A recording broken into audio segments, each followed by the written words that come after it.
कितने आदमी थे? सिर्फ दो, नोमान अली और साजिद खान, और इन दोनों ने गब्बर यानी इंग्लैंड को सेकेंड टेस्ट में धराशायी कर दिया है 152 रन के बड़े मार्जिन से। और पाकिस्तान अब इस सीरीज में 1-1 पे आ गई है with the decider to go. लेकिन अभी दो बहुत जरूरी सवाल बाकी हैं कि क्या सेकेंड टेस्ट में भी एक स्पिनिंग पिच रेडी कर पाएगा पाकिस्तान, क्योंकि पाकिस्तान के क्यूरेटर्स कितने खराब है ये हम पहले देख चुके हैं। वो पिच बिल्कुल अजीब सी बनाते हैं, या तो बिल्कुल फास्ट बॉलर फ्रेंडली या बिल्कुल फ्लैट बैटिंग ट्रैक। ये पिच टर्निंग ट्रैक इसलिए थी क्योंकि एक यूज्ड पिच को सेकेंड टेस्ट मैच में यूज किया गया था, इस वजह से इसमें ऑटोमेटिक डिग्रेडेशन था, पिच अपने आप टूट गई थी, डैमेज हो गई थी, इसलिए स्पिन फ्रेंडली हो गई थी। वरना अगर आप सोचिए तो ये टेस्ट मैच का 9th डे था और अभी भी इस पे बैटिंग के लायक थी, मतलब तो आप समझ सकते हैं कि ये कैसी पिच बनाई गई थी जो 7वें 8वें दिन जाके टर्न कर रही थी और पहले 4-5 दिन इस पिच पे कुछ भी नहीं हुआ था। तो क्या रावलपिंडी जहां तीसरा टेस्ट है वहां क्यूरेटर ऑटोमेटिकली एक स्पिनिंग ट्रैक बनाने के लायक हैं? क्योंकि पाकिस्तान ये मैच में ऑफ कोर्स नोमान अली और साजिद खान ने ठीक बॉलिंग की, लेकिन कहीं ना कहीं इनकी स्किल को एम्पलीफाई किया है पिच की कंडीशन ने। ये वैसे स्पिनर्स नहीं है कि फ्लैट ट्रैक पे भी ये इंग्लैंड को बहुत ज्यादा परेशान कर सकते हैं। तो ये एक बहुत जरूरी क्वेश्चन है। साथ ही साथ बेसबॉल फिर से एक्सपोज हो गई है। आपको बता दूं कि बेसबॉल एक बहुत सक्सेसफुल फॉर्मूला रहा है पिछले 3 साल में इंग्लैंड, और स्पेशली कैप्टन बेन स्टोक्स और ब्रेंडन मकलम की जो जोड़ी है कोच और कैप्टन की, इन्होंने जो ये अप्रोच अपनाया है। लेकिन बेसबॉल हमेशा बड़ी टीम्स के खिलाफ एक्सपोज हुई है। ऑस्ट्रेलिया को अपने होम में भी इंग्लैंड नहीं हरा पाई थी, 2-2 सीरीज ड्रॉ करके गई थी, जबकि वो बेसबॉल खेलने की कोशिश कर रहे थे। वहां पर पहले दोनों टेस्ट मैच इंग्लैंड हार गई थी और बाद में किसी तरह सीरीज को सेव किया था, और फ्रैंकली बताऊं कोई बेसबॉल नहीं, उसके बाद उन्होंने ट्रेडिशनल तरीके से बेसबॉल खेला था। जब वो इंडिया भी आए थे यही बोलकर कि हम बेसबॉल खेलेंगे, और जैसे पाकिस्तान को 3-0 हराया था 2 साल पहले, सेम अप्रोच से हम इंडिया को भी पकड़ लेंगे। और हुआ क्या, वो 4-1 से सीरीज हार गए। इनफैक्ट गोइंग फॉरवर्ड इंडिया का रन रेट इंग्लैंड से बेटर था, तो बेसबॉल वहां भी मर गई थी। और फिर तीसरी बार आपको एक स्लाइट मतलब छोटा सा एग्जांपल है।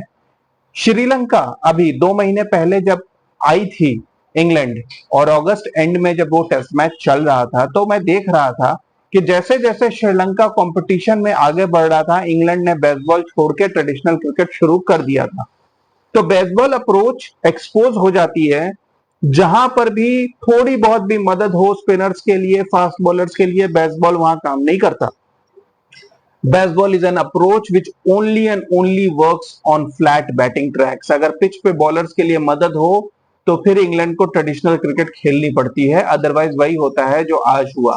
इंग्लैंड क्या करने आई थी, कल भी वो क्या कर रही थी, मेरे समझ के बिल्कुल बाहर था, क्योंकि पहले वो 210 फॉर 2 थी पाकिस्तान के 366 के जवाब में, और वहां से ऐसा लग रहा था कि 150-200 रन की लीड इंग्लैंड लेगी। लेकिन वहां पर क्या हुआ, एक कोलैप्स। 15 रन पे 4 विकेट गिर गए, और सारे बैट्समैन कैसे आउट हुए, या तो स्पिनर्स को चार्ज करते हुए या स्लॉग स्वीप करते हुए। अब इन दो शॉट्स के अलावा कोई और शॉट्स नहीं है क्या, या फिर बहुत बढ़िया लॉन्ग ऑफ लॉन्ग ऑन लगा है लेकिन आगे बढ़ के सीधा लॉन्ग ऑफ या लॉन्ग ऑन के हाथ में कैच देना है। तो ये स्टूपिड अप्रोच है, और मेरे ख्याल से अगर यही अप्रोच इंग्लैंड रखेगी और रावलपिंडी में अगर बाई चांस क्यूरेटर ने कोई स्पिन फ्रेंडली ट्रैक बना दी तो बेसबॉल फिर से एक्सपोज हो जाएगा। लेकिन यहां पर बात करते हैं अब दोनों स्पिनर साजिद खान और नोमान अली की। नोमान अली की का एक फ्लैम्बॉयंट सेलिब्रेशन नहीं है साजिद खान की तरह थंप करने का और ऐसे रेस करने का, और ना ही कोई बहुत ज्यादा वो अग्रेशन दिखाते हैं, इस वजह से वो बेचारे थोड़े दब गए हैं। लेकिन उन्होंने एक्सेप्शनल बॉलिंग की सेकंड इनिंग्स में, 8 विकेट्स फॉर 46 रन। आप इमेजिन कर सकते हो क्या एक्सेप्शनल स्पेल था। साजिद खान विकेट ले रहे थे लेकिन वो रन भी दे रहे थे, 17 ओवर्स में 95 रन दिए, 2 विकेट लिए।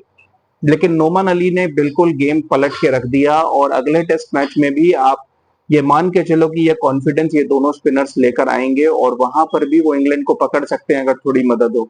जाहिद महमूद मेरे ख्याल से अगले टेस्ट मैच में ड्रॉप हो सकते हैं, और उनकी जगह मीर हमजा आपको देखने को मिल सकते हैं। और यहाँ पर सबसे ज्यादा क्रेडिट मिलना चाहिए आकिब जावेद साहब को, जिन्होंने ये आइडिया दिया, ये सजेशन दिया कि सेम पिच रीयूज होनी चाहिए, वरना कोई फायदा नहीं है, क्योंकि उन्हें भी पता है कि क्यूरेटर में वो एबिलिटी नहीं है कि वो एक बढ़िया ट्रैक बना सके।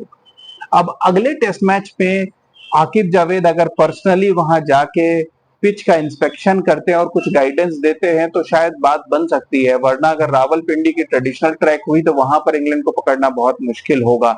जैसा कि हमने फर्स्ट इनिंग्स में एक झलक देखी थी, जब इंग्लैंड 210 पहुंच गई थी इन्हीं स्पिनर्स के खिलाफ ओनली 2 डाउन, वो बाद में स्पिनर्स ने पकड़ा।